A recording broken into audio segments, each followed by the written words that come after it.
And are you recording? We are live on YouTube. Okay. We're live? We're live. All right, well, I guess we're going. Sorry, I didn't know you. No. We're at the AFCA and sitting down with Cody Alexander, Matt Quarters. We had him on the podcast the last time, right before the season, and we talked defensive trends. So now we have a chance to sit down in person. We've never done the podcast in person. We've met before, but sit down in person and talk about how those all played out and what the season brought us, maybe some new trends that you see in the game. So, and we'll start with just the high school level and looking at, some of the things you saw at the high school level of the season. How much of it stayed true to what we were predicting versus maybe some new things that have developed? Yeah, I think the biggest trends have been, I think we're still seeing a movement to the 3-3-5 with a lot of high school teams, which makes sense. It's an obvious trend where we have a lot of tweeners at the high school level, and that's kind of a tweener defense. And so the answer to that has always been get bigger, right? That's what we saw that play out against TCU in the playoff. That's what Michigan tried to do as well. And I think that you're seeing more coaches go back to maybe wing T concepts, gap, kind of more of that power football concepts, relearning things from, a bygone era, even though it hasn't been that long, But it's funny how cyclical football is, especially at the lower levels of, especially at the high school level. It's what was hot last year. It's what we're going to see. I just think you're going to see a lot more pin and pull. We saw a lot more pin and pull this year. A lot of people studied the butt concepts, more wing T concepts. How can we get bigger personnel usages?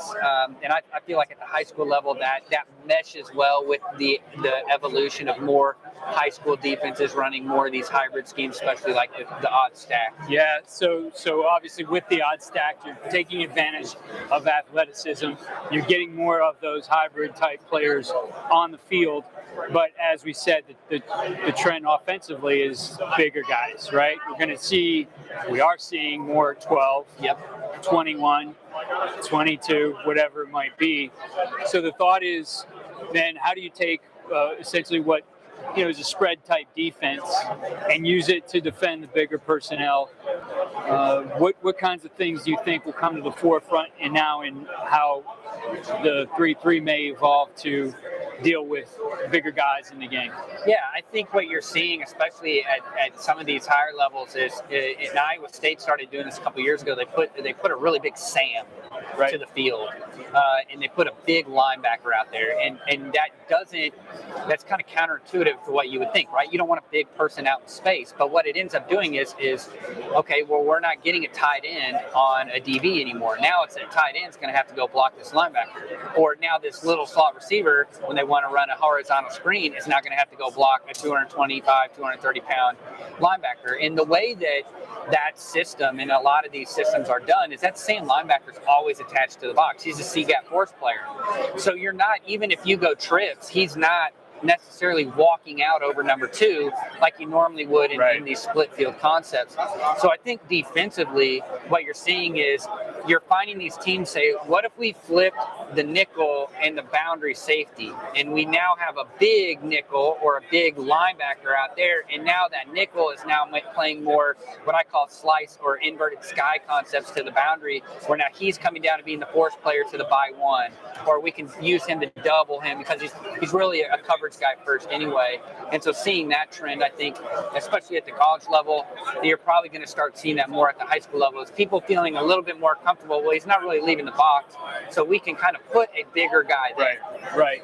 Yeah, that takes me back to coaching high school ball. And actually, I coach defense then, so I do know some of it. But we had in our defense, that Sam linebacker, and our guys who played Sam linebacker were the tight ends, right? I mean, it just fit really well, and it was that concept. Of course, as things went to spread, it was thinking more about nickel personnel, and that guy changed, right? So it's still about personnel, right? It's still about how you're going to use the people that you have, and finding those guys, and those the tight ends today, they're not like the tight ends pre-spread era where those guys were just tackles with an 8 or a 9 in front of the other digit, right? I mean, these are some athletic guys, some hybrid type guys as well, just bigger bodies.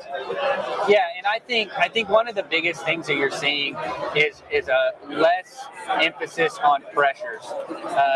You're seeing pressure rates drop, especially in some of these. You go look at a lot of the schools that were in the playoffs, right? Their pressure, our percentage are going down, and I think the big reason for that is there's an emphasis on coverage and using coverage rotations instead of necessarily we're going to blitz these guys and we're going to solve our problems through blitzing. Right. But now we're exposing ourselves. I think, look, it's going to happen this offseason. It happens every offseason. Coaches complain about 7-on-7 and things like that. And, is it real football? But one of the things that 7-on-7 has done is that it has actually made the passing game so much better, even at the lower levels.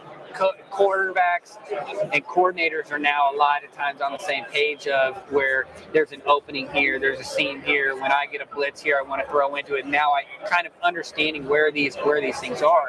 So how do you combat that? I think we're seeing a lot more, especially at the higher levels, a lot more either I'm going to show you something static and we're going to change post snap, or we're going to try and, I call it passive pressure. We're going to change the look post snap to pressure the quarterback in real time rather than blitzing and giving you a tell and you kind of have a hot route or something like that. I think we're seeing a lot more emphasis on that. Right. Looking at the college level then, and obviously what happens at one level definitely then makes it to another level. Some of the trends you saw this year at the college level, and some of them I know are going to be similar to what we just talked about. Yeah, much more uptick on 5-man pressures. I think you saw that and a lot of people went back and started looking at Georgia and was like, well, why are they having so much success outside of just having that defensive line? Yeah. It's like, okay, well, what schematically are you doing? And I always say this to people that discount Georgia and some of these other schools, like, oh, well, they have talent. But what you have going on at Georgia, for instance, is the epitome of having elite talent and elite coaching and elite teaching. And so you